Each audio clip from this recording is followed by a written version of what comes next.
Hello, Nia. Hello, Kenton. It's Papa again.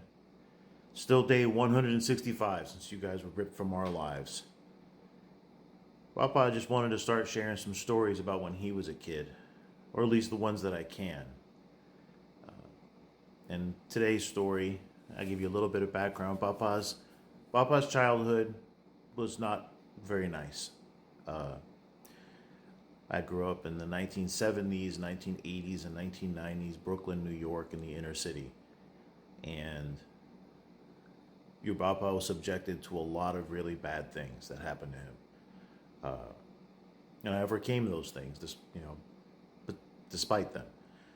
But Papa's childhood was best described as a nightmare. But I found escapes. And one of those escapes, I don't suggest you do, but Papa would cut class. And I don't know what kids call it these days, but I would cut class. I would leave class, and New York was my playground. And by New York, I mean all 5 boroughs: Brooklyn, Queens, Manhattan, Staten Island, the Bronx. I would go everywhere as a kid. But it was hard because one of the things I did have to watch out for were cops.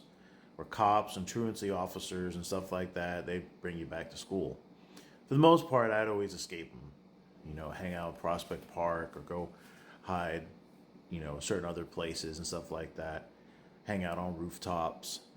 But one place that is just very dear to Papa's heart is the Museum of Natural History.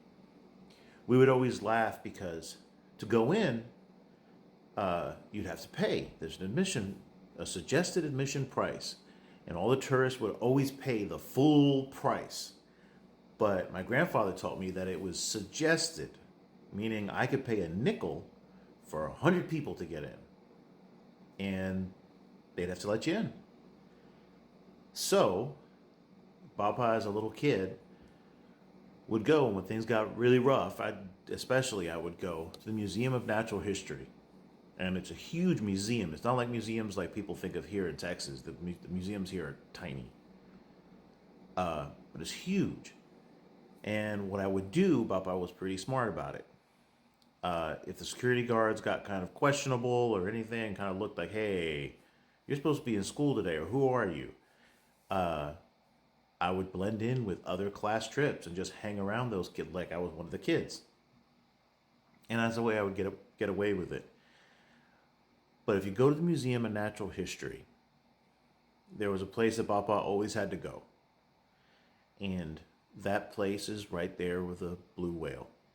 And I would sit on the floor and I would talk to him. And I would just kind of squat down there and just spend time talking to the blue whale. And he was my friend. Never responded back, go figure. But Papa would just sit there on the floor with all these people passing by, and I'd talk to the blue whale. Or I would just take time to just be quiet and just hear everything and see everything and notice right there by the blue whale. And it's still there today. If you go there today, it's still there. And it brought peace to Papa in a childhood that was not very peaceful. And I just remember going there, and one day maybe I'll take you and Kenton and we can go sit there and talk to my friend the blue whale at the Museum of Natural History in Manhattan. So yeah, that's a story from Papa's childhood. I used to cut class to go see a blue whale and dodge police and security guards to do it. Go to school, stay in school, don't cut class. Get an education. But it was a different time for Papa. I love you both.